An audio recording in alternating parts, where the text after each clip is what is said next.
Johnny Carson smiled politely, the perfect host, the calm center of America's midnight ritual. Yet that night, as the cameras rolled and the audience leaned forward in laughter, there was something he didn't say. Because sitting just a few feet away, framed by the warm glow of the Tonight Show set, was a guest whose public charm hid a darkness no one watching at home could imagine. To the millions tuned in across the country, it looked like just another night of golden age television. But beneath the laughter, something sinister was unfolding. This was the paradox of Carson's stage. On the surface, it was a place of comfort, where Americans ended their day with a smile, where immigrants saw a glimpse of the country they were building a life in, where families felt united around the TV glow. Yet time and again, Carson's couch became a confessional booth for hypocrisy, arrogance, and outright cruelty, dressed up as entertainment. His eyes caught what the audience missed. His wit sliced through what seemed untouchable. For decades, people believed the Golden Age guests were larger than life. They were icons, legends, untouchable symbols of America's best years.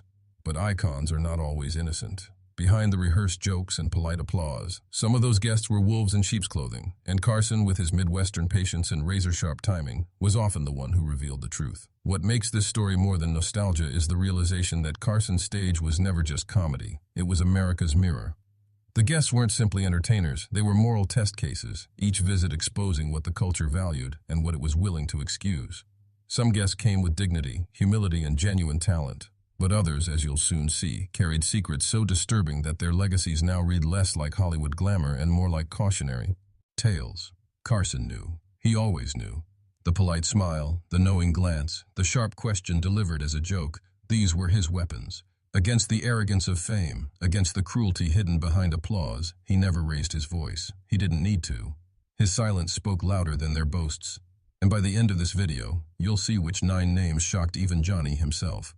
The Tonight Show wasn't just a talk show. It was America's heartbeat, pulsing through the living rooms of families who tuned in religiously, night after night. At a time when 3 networks shaped the entire national conversation, Johnny Carson wasn't simply a host. He was a gatekeeper of culture. His couch wasn't just furniture, it was a throne, and whoever sat upon it wasn't just a guest. They were anointed by the country itself as worthy of attention, laughter, and trust. For immigrants who had crossed oceans seeking a better life, Carson's show felt like a window into America. The laughter made them feel part of something larger. The rituals, the monologues, the interviews, they weren't just entertainment. They were a language of belonging. But what happens when the very people America invited into that sacred space carried with them arrogance, corruption, and cruelty hidden under polished smiles? Carson himself was the perfect counterbalance. Unflappable, deliberate, a man who wore dignity like a tailored suit. He rarely raised his voice, rarely lost his cool, yet somehow he could dismantle an entire persona with one sly smirk or a single question delivered at the perfect moment. His silence could be thunder, his eyebrow could be judgment. He was the everyman's advocate, the quiet but unyielding reminder that no matter how famous you were, you couldn't fool everyone. That's what raised the stakes. Late-night television wasn't just an escape from the day's troubles. It was a battleground for how America saw itself. And every guest who walked on that stage carried more than their own reputation. They carried a story about what America would tolerate. Would we celebrate arrogance if it was wrapped in glamour? Would we excuse cruelty if it wore a tuxedo and told a joke? Would we laugh along with people who treated others with disdain just because they were stars? For most, the answers stayed hidden under the applause. Viewers chuckled, headlines praised, and Hollywood kept the machine moving. But Carson's genius was his ability to let the mask slip, even if only for a second. And when it did, the truth burned brighter than the stage lights. That's why this story matters now, because history has a way of revealing what was always there. The guests who strutted across his stage weren't just icons of their time. Some of them were warnings, lessons disguised as legends. When we look back today, their flaws are obvious. Their arrogance seems unbearable. And yet in that moment, America was willing to forgive, or worse, to cheer. But Carson never forgot. His composure was his weapon, his wit the scalpel that cut through pretense. To understand what happened next, you must see The Tonight Show not as a comedy program, but as a cultural trial, broadcast live to millions. The jury was the audience. The witness was Carson. The accused, the very guests we once thought untouchable. And behind the laughter, some of those guests were hiding scandals that would later shake Hollywood and America itself. The first guest looked harmless enough. A comedian adored by audiences, the kind of performer who could make a room roar with laughter in seconds. But behind the jokes, behind the sparkle of the spotlight, was a crueler truth. Offstage, he was infamous for berating staff, belittling waiters, and mocking anyone he thought beneath him. What the cameras captured was charm. What the world didn't see was a man who built his humor on humiliation, turning pain into a punchline. Carson knew. He watched the comedian's arrogance slip through in subtle jabs, jokes that cut too deep. Johnny didn't scold him outright. He didn't need to. With one perfectly timed pause, one raised eyebrow, he let the audience feel the discomfort. The laughter faltered, and for a brief, unforgettable moment, the mask cracked. The second villain wore a different disguise. He wasn't a comedian, he was an actor. Handsome, magnetic, the kind of guest who looked at home on magazine covers. But behind that grin was a connection to corruption that would later stain his reputation. Even as he sat on Carson's couch, basking in America's affection, whispers were swirling in Hollywood circles about shady dealings and unsavory friendships. On camera, he was smooth. Off camera, he was tangled in scandals that reached from Hollywood backlots to political boardrooms. Carson, ever the subtle master, didn't confront him with headlines or accusations. Instead, he asked a deceptively simple question about responsibility, about what it meant to be a role model. The actor laughed it off, shifted in his seat, and the moment slipped by. But not for Johnny. His piercing eyes, the way he leaned back, told the audience everything they needed to know. This wasn't a star shining brightly. This was a man desperately trying to hide the shadows creeping at his feet. Then came the third, a glamorous star, the kind of guest whose presence electrified the room. She arrived like royalty, perfect hair, perfect smile, a trail of adoration following her every step. But behind the glamour was contempt. She belittled colleagues behind their backs, dismissed those who weren't as famous, and treated Carson's set as if it were her kingdom. On air, she tried to dominate the conversation, talking over others, laughing at her own jokes, dismissing Johnny himself as though he were just another late-night entertainer, not the cultural giant he was. And that's when Carson revealed his brilliance. He didn't argue. He didn't push back with anger. Instead, he sat still, his silence louder than applause. Then, at the precise moment, he delivered a line so sharp, so devastatingly timed, that the audience roared, not for her, but for him. The power in the room shifted instantly. For the first time, the glamorous star wasn't in control. She was exposed. Each of these villains came to Carson's stage wrapped in adoration. Each thought their fame could shield them. But Carson's stage wasn't a shield. It was a spotlight, one that revealed more than they wanted the world to see. The comedian who turned cruelty into comedy, the actor whose charm covered corruption, the glamorous star whose arrogance outshined her talent. And yet, as revealing as these moments were, they were only the beginning. Because the next guest who walked onto Johnny Carson's stage didn't just show arrogance or corruption. What they revealed live in front of millions would take things to a level even Carson couldn't ignore. Before the glitter of Hollywood and the pressure of national television, Johnny Carson was simply a boy from the flatlands of the Midwest. Born in Corning, Iowa, and raised in the quiet town of Norfolk, Nebraska, he grew up in a world that valued hard work, humility, and restraint. His father was a power company manager, his mother a homemaker, ordinary people building an ordinary life. But from the start, Johnny had a spark, a fascination with performance that revealed itself when he was just 12. He ordered a mail-order magic kit and became the Great Carsoni, entertaining neighbors and friends with tricks pulled from sleeves and hats. For him, performance wasn't just about applause. It was about wonder, about taking people out of their everyday lives and into something bigger than themselves. That sense of wonder carried him through difficult times. When World War II erupted, Carson joined the U.S. Navy, serving as an ensign and decoding encrypted messages in the Pacific Theater. He was young, but he was already learning the discipline of patience, the necessity of staying calm even when stakes were high. While others shouted, Johnny listened. While chaos raged, Johnny steadied himself. These were not just military habits. They became the very traits that would later define him on live television. Composure, silence as strength, precision as a weapon. After the war, Carson pursued radio and speech at the University of Nebraska, sharpening his ability to use words with care and impact. By the early 1950s, he had moved into broadcasting, first in radio, then television. He worked behind the scenes as a writer for Red Skelton and later as a game show host. Each step taught him how fragile the line was between charm and arrogance, wit and cruelty, authenticity and fraud. He watched stars rise and fall, saw egos inflate and burst, and quietly absorbed the lesson that fame was a mask, one that often slipped under pressure. When Carson finally took over The Tonight Show in 1962, he brought all of that history with him. The small-town magician, the disciplined Navy officer, the careful student of human behavior. These parts of him fused into a host unlike any other. America didn't just watch Johnny Carson for jokes. They watched him because he embodied their values. Calm when others flustered, honest when others dissembled, sharp when others tried to bluff their way through. He represented the dignity of the everyman in a world obsessed with glamour and scandal.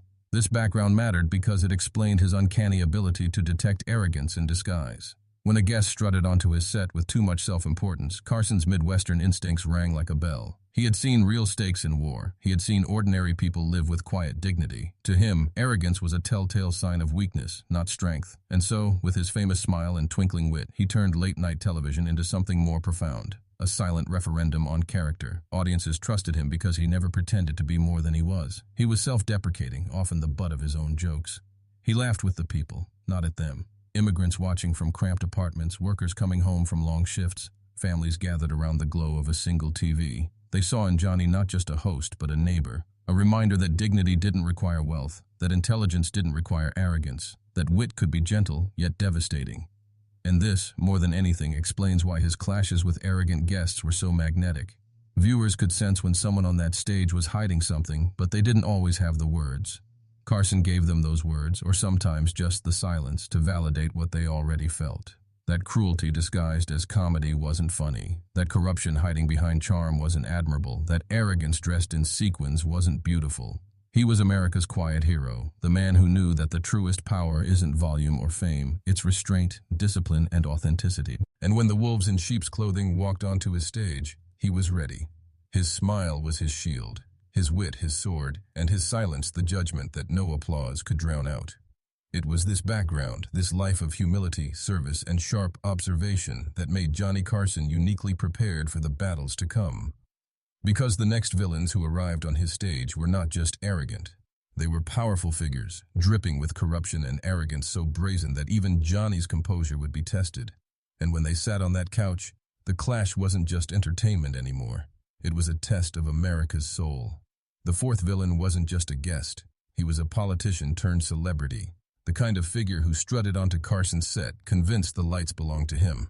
With a practiced smile and a voice that dripped with false charm, he spoke as if every sentence were a campaign speech. Viewers saw a man who seemed polished, but Johnny saw the cracks. Corruption clung to him like a second skin. Rumors of backroom deals and abuses of power followed him everywhere. On stage, he tried to use Carson's couch as a platform, turning jokes into rehearsed sound bites, laughing too hard at his own lines. Johnny sat still, unamused. Then, with the flick of a question, "Do you ever get tired of rehearsing the same answers?"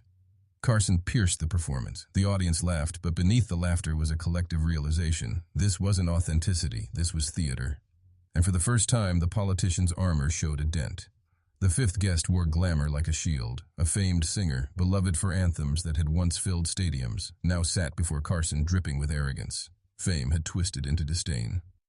When Carson mentioned the social changes sweeping America, movements for equality, voices demanding justice, the singer scoffed, mocking activists with a casual cruelty that cut through the room. For a moment, the studio audience chuckled nervously, unsure how to respond, but Johnny didn't flinch. He tilted his head, his silence stretching into judgment. Then, with that sly Midwestern wit, he delivered a line so subtle, so sharp, that the audience roared, not at the singer's arrogance, but at Carson's quiet defiance. It was a reminder that dignity always wins the laugh in the end. Then came the sixth. A Hollywood mogul, powerful not for his talent on screen, but for the empire he controlled behind it. He came to the show not to entertain, but to dominate. His words were less conversation and more decree, his jokes condescending, his laughter hollow. He treated Carson's stage as if it were his own boardroom, dismissing questions, cutting off others, sneering when the audience didn't applaud quickly enough. But Carson had built his life on exposing arrogance, and this night was no different. With timing as sharp as any blade, Johnny leaned into a story the mogul thought would earn him admiration, a tale of exploiting others for a cheap laugh. Carson let him finish. Then he asked in a voice cool and steady, "Did anyone ever laugh with you, or just at what you could get away with?" The audience froze. The mogul smiled, but it faltered. For the first time, his power seemed small. By now, the pattern was clear. Carson's stage was not a sanctuary for arrogance. It was a stage where masks cracked, where cruelty disguised as charm could not survive the gaze of a host who represented the quiet strength of ordinary Americans. And yet, as revealing as these moments were, they were nothing compared to what came next. Because soon, a guest would sit on that couch whose mask would not simply crack, it would shatter, live, before millions of eyes. There are moments in television history that feel less like entertainment and more like revelation. On Johnny Carson's Tonight Show, those moments often arrived not with shouting or spectacle, but with a silence so sharp it cut through the noise. And then, with perfect timing, Carson would deliver a line so precise that the entire room shifted. These weren't just jokes. They were mic drops, moments when arrogance collapsed under the weight of dignity. The first came when a guest, known for his biting cruelty disguised as comedy, launched into a tirade that was supposed to get laughs. Instead, he mocked a vulnerable community, his words dripping with condescension. The studio audience gave a nervous chuckle, unsure whether to laugh or recoil. Carson leaned back in his chair, eyes fixed on the man, expression unreadable. The silence stretched, heavy, uncomfortable. And then, in a calm voice, Johnny asked, "Do you always confuse cruelty for humor, or is tonight special?" The room erupted. The comedian froze.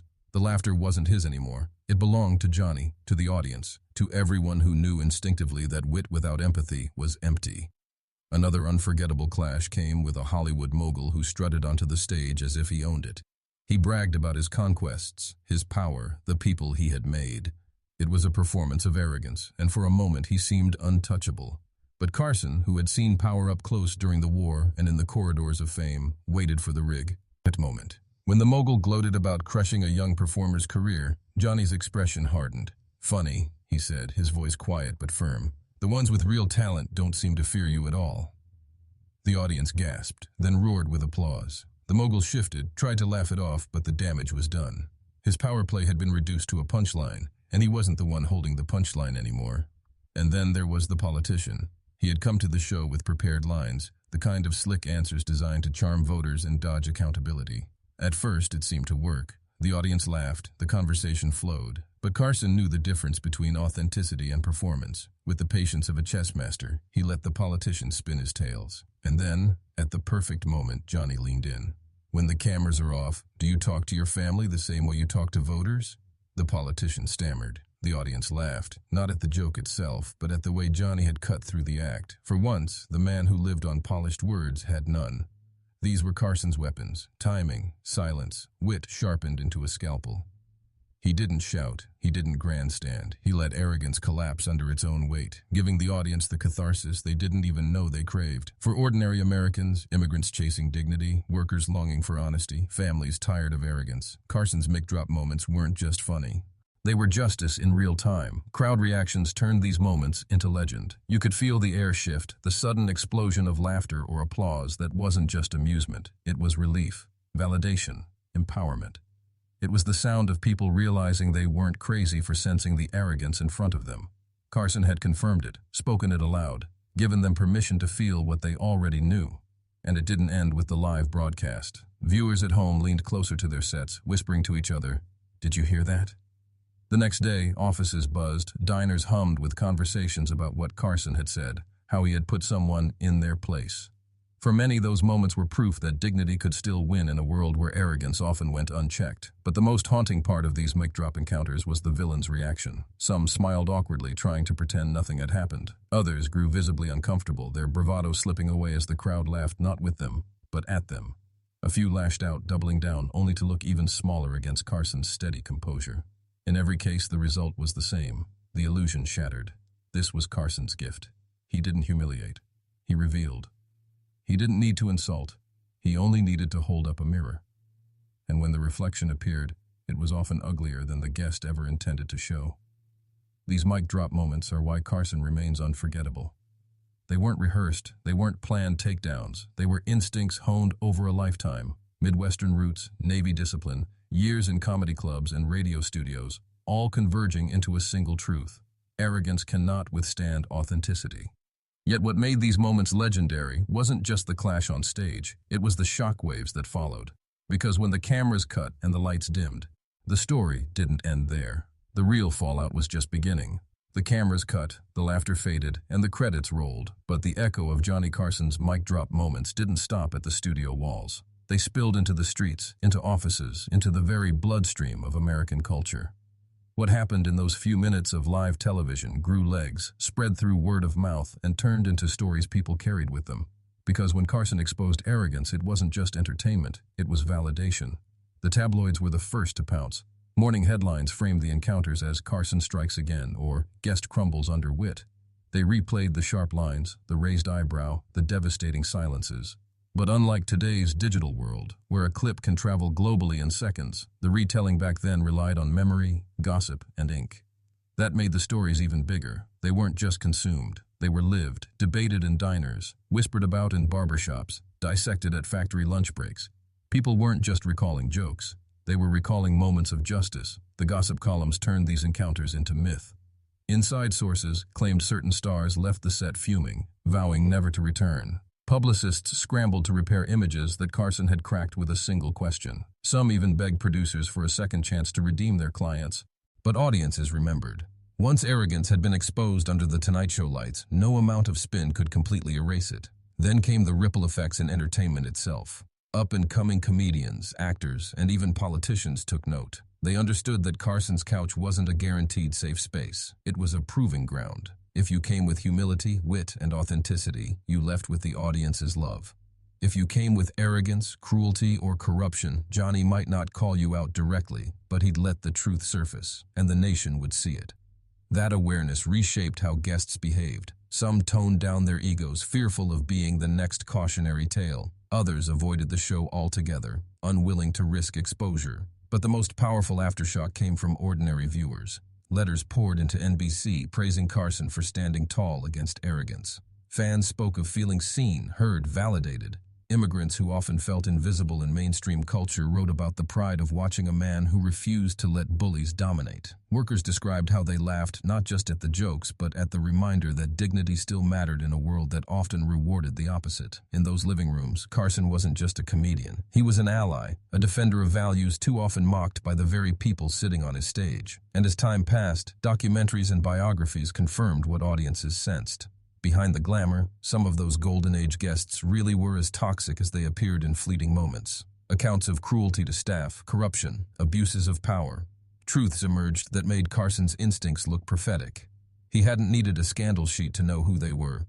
His eyes, his patience, his ability to read arrogance like a headline had already told him everything. Modern audiences, revisiting old clips, often react with a new intensity. The footage feels rawer now. The arrogance sharper, the takedowns more righteous. In a culture hyper-aware of power and its abuses, Carson's composure feels almost radical. He didn't need to rant. He didn't need to cancel. He simply revealed. And in doing so, he gave viewers what they craved most, the assurance that arrogance, no matter how loud, could not outshine truth. By now, the myth of Carson's stage had become bigger than any one moment.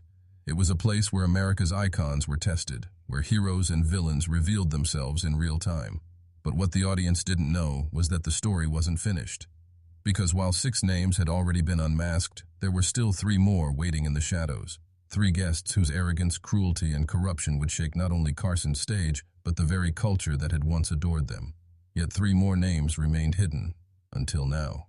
The 7th guest arrived with the glow of Hollywood royalty. He was an actor whose films defined an era, whose face was splashed across posters in every theater, whose name carried the weight of legend. But behind the charm and the crafted performances was a man whose private life would later unravel into scandal. On Carson's stage, he laughed loudly, a little too loudly, bragged about conquests, interrupted with arrogance. At the time, audiences gave him the benefit of the doubt. But looking back, the cracks are unmistakable. Johnny's eyes narrowed. He didn't confront him with tabloid rumors, but he did what he always did, let the actor reveal himself. A poorly timed joke, a sneer at someone less famous, and suddenly the applause dimmed. Years later, when headlines exposed the darker truths of his private world, people remembered those nights on Carson's couch. The warning signs had been there, flickering under the studio lights. The 8th villain was perhaps even more unsettling. A media personality who built his reputation on edgy comedy, he strutted onto the stage with smirks and provocation. His act was cruelty wrapped in a joke, bigotry dressed as entertainment. For years, audiences had been told to laugh along, to accept it as just comedy. But when he sat across from Carson, something shifted. He delivered a line mocking marginalized groups, expecting the crowd to roar. Instead, the laughter faltered. Carson leaned back, his silence searing. Then, with impeccable timing, he asked, "Isn't comedy supposed to lift us up, not drag us down?" The audience erupted. For a split second, the mask slipped. The media personality forced a laugh, but it was hollow. And decades later, as his legacy was reevaluated, that moment stood as proof. The cruelty had always been visible. Carson had seen it first. The ninth guest was the most chilling of all, a politician whose name was once spoken with admiration. He appeared on Carson's stage as a symbol of authority, carrying himself with the gravitas of a leader. But his words, even then, carried a quiet venom. He dismissed questions of justice, belittled calls for equality, laughed off the struggles of ordinary Americans.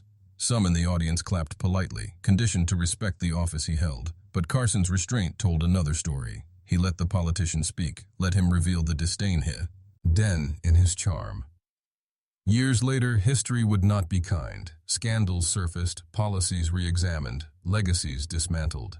That old footage of him on The Tonight Show became haunting, not because Carson humiliated him, but because Johnny gave him the space to expose himself. The arrogance, the disregard, the cruelty, it was all there, plain as day. With these final three, the truth could no longer be ignored. The golden age wasn't golden for everyone. Some of its brightest stars carried shadows that poisoned the very stage they walked on. And Johnny Carson, with his patience, his wit, his unwavering dignity, had been the quiet witness all along. The reveal of these 9 names wasn't just about celebrity gossip. It was about a lesson America still struggles with today. Fame is not the same as character. Power does not equal virtue. And the masks worn under the bright lights often hide the darkest truths. But Carson's stage also left us with something more, something hopeful. Because for every arrogant guest, there was a moment of revelation, a reminder that no amount of applause could silence authenticity. And in Johnny's quiet, steady presence, America found not just a host, but a moral compass. The question now is what we do with that compass, because Carson's lessons weren't just for the past. They were warnings, guideposts, and reminders for the future. And in the next chapter, we'll uncover what those lessons truly mean for us today. Johnny Carson never raised his voice. He didn't rant, he didn't grandstand, he didn't turn his stage into a pulpit. Instead, he sat back, listened, and let arrogance collapse under its own weight. And that, more than any joke, more than any headline, was the real magic of The Tonight Show. Carson represented something rare in American culture: dignity without pretense, authority without cruelty, power without arrogance. He wasn't perfect, but he was steady. For millions of viewers, especially those who felt invisible in a country that too often dismissed them, Carson's quiet strength was a reassurance. He reminded them that you didn't need to shout to be heard. You didn't need to humiliate to win. You didn't need to sacrifice kindness to reveal the truth. The 9 villains who walked across his stage represented the opposite. They were the embodiment of entitlement, corruption, and cruelty hidden behind applause. They strutted in, certain that fame would protect them, that charm would shield them, that the studio lights would conceal what they carried inside. But Carson, with his Midwestern calm and his unshakable patience, stripped those illusions away. Without anger, without spectacle, he showed America that arrogance is always fragile. And that's the moral that outlasts every clip, every laugh, every headline. The Tonight Show wasn't just a talk show. It was a stage where truth met performance, where dignity silently outshone arrogance, where the masks of fame cracked under the weight of authenticity. Carson's legacy wasn't simply making us laugh. It was teaching us that character reveals itself, no matter how carefully hidden. For immigrants who gathered around their TVs, Carson's presence offered something deeper than entertainment. It was validation. In his calm takedowns of bullies and braggarts, they saw a reflection of their own struggles, how dignity could resist arrogance, how patience could overcome power. For workers who felt unseen by the powerful, his wit reminded them that arrogance was not untouchable. For young people watching, he modeled how to fight back without becoming cruel yourself. In today's world, louder, faster, harsher, Carson's lessons matter even more. We live in an era of soundbites, outrage, and public figures who mistake arrogance for strength. But Carson's legacy whispers something different. That true power is found in composure. That wit, when wielded with integrity, can expose corruption more effectively than rage. That sometimes the most revolutionary act is refusing to lower yourself to the level of those who try to dominate with cruelty. The golden age of television may be gone, but the truth Carson revealed endures. Arrogance ages badly. Dignity never does. And that's why Johnny's legacy is not simply about who sat on his couch, it's about the values he modeled every night. Patience, wit, integrity, and the belief that America is strongest not when we glorify the arrogant, but when we honor the humble. So as we look back on those 9 names, we're not just tallying scandals. We're remembering the quiet hero who showed us how to see through the masks. The man who reminded us that even in a world obsessed with fame, character still matters. And maybe that's the lesson for all of us. To be more like Carson. To smile politely, to listen closely. And when arrogance tries to take the stage, to let truth speak louder than noise. Because in the end, Carson revealed more than just 9 villains of the Golden Age. He revealed the soul of America itself and the eternal battle between dignity and arrogance. And that's a battle still worth fighting. Johnny Carson revealed who was actually evil, and in doing so he revealed something far greater about America itself. His stage was more than a place for laughter. It was a quiet courtroom where arrogance stood trial and dignity always delivered the final verdict. Night after night his calm poise exposed what fame tried to hide. And those 9 names, those so-called legends who carried cruelty behind their charm, remind us that masks never last. Carson's gift wasn't just timing, it was moral clarity. He showed us that true strength doesn't come from belittling others or from hiding behind applause or from pretending corruption is charisma. True strength is composure, wit, and integrity that cannot be shaken. And that message is as urgent now as it was when America gathered around the glow of a late-night TV screen. When we look back at Johnny Carson's legacy, we're not just revisiting nostalgia, we're reclaiming a lesson. That arrogance will always try to dominate the stage. But dignity, quiet and steady, will always have the last word. If you believe that truth still matters, if you believe that dignity and wit will always outlay innocent arrogance, then this story is for you. Share it. Let others know that masks can fall, that arrogance doesn't win forever, and that America is strongest when it remembers who it truly is. And if you're someone who refuses to be fooled by the glitter of fame, if you want more stories where integrity triumphs over arrogance, then you're in the right place. Subscribe, join this community, and let's keep telling the stories that remind us of who we are and who we want to be. Because the legacy of Johnny Carson isn't just history, it's a guide for today, and it starts with us.